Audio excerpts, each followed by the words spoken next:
బేసిక్‌గా కాకినాడ పోర్టు నుంచి పిడిఎస్ బియ్యం అనేటివి అక్రమంగా రవాణా జరిగిపోతున్నాయని చెప్పి, దాని ఒక స్మగ్లింగ్ కేంద్రంగా ప్రభుత్వంలో ఉన్నటువంటి ముఖ్యమైన స్థానంలో ఉన్న వాళ్ళని విస్తృతంగా ప్రచారం చేస్తూ ఉంటే, మొదటి నుంచి మనం చెబుతున్నది ఏంటి?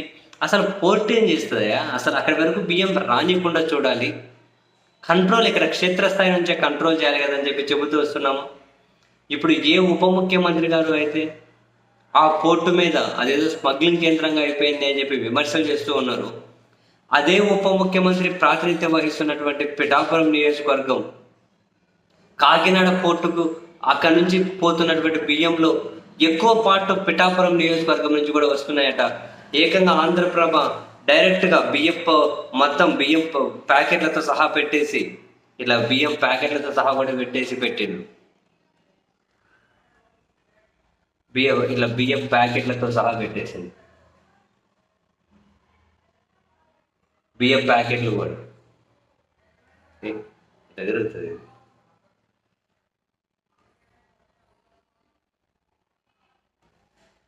మొత్తం బియ్యం ప్యాకెట్లు కూడా పెట్టి ఇట్లా పెట్టేసింది.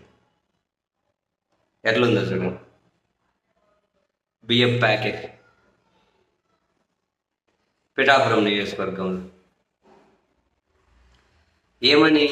ప్రభుత్వం మారినా జోరు తగ్గని దంద, నిత్యం టన్నుల కొద్ది పిడిఎస్ బియ్యం ఎగుమతులు. మ్యాటర్ చదువుతాం. ప్రభుత్వం మారినా రేషన్ బియ్యం అక్రమ రవాణా జోరు ఏమాత్రం తగ్గకపోగా మరింత ఎక్కువైనట్లు సర్వత్రా విమర్శలు వినిపిస్తూ ఉన్నాయి. పిడిఎస్ బియ్యం రవాణాను అడ్డుకుంటాము అని సాక్షాత్తు ఉప ముఖ్యమంత్రి స్పష్టం చేసిన క్షేత్రస్థాయిలో అధికారుల సహకారం లేకపోవడంతో అక్రమార్కులు రేషన్ బియ్యాన్ని యథేచ్ఛగా ఎగుమతి చేస్తున్నారు.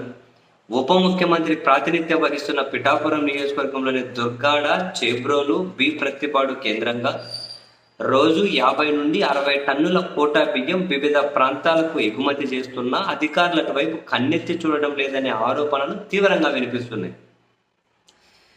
ప్రత్తిపాడు గ్రామానికి చెందిన పలువురు అక్రమార్కులు గొల్లప్రోలు, పిఠాపురం, కొత్తపల్లి మండలాల పరిధిలో సైకిళ్ళు, మోటార్ సైకిళ్ల ద్వారా బియ్యం సేకరిస్తున్నారట. గ్రామాల్లో రేషన్ బియ్యం కొనుగోలు దుకాణాలు ఏర్పాటు చేయిస్తున్నారట. సైకిళ్ళు, మోటార్ సైకిల్ ద్వారా బియ్యం సేకరిస్తున్నారట. వీరిలో కొంతమంది రేషన్ డీలర్లు సైతం కార్డుదారుల నుండి కొనుగోలు చేసిన పెద్ద మొత్తంలో బియ్యాన్ని కూడా వీరికే విక్రయిస్తున్నారట. నియోజకవర్గ పరిధిలో సేకరించిన చౌక బియ్యాన్ని గుట్టిచప్పుడు కాకుండా ప్రత్తిపాడుకు తరలించి అక్కడి నుంచి అనకాపల్లి జిల్లా చోడవరం మండలం వెంకన్నపాలెం, అలాగే తూర్పుగోదావరి జిల్లా రాజానగరం, జగ్గంపేట పరిసర ప్రాంతంలోని రైసు మిల్లులకు ఎగుమతి చేస్తున్నారు. అక్కడ ప్రాసెసింగ్ చేసి కాకినాడ పోర్టుకి వెళ్తాయి.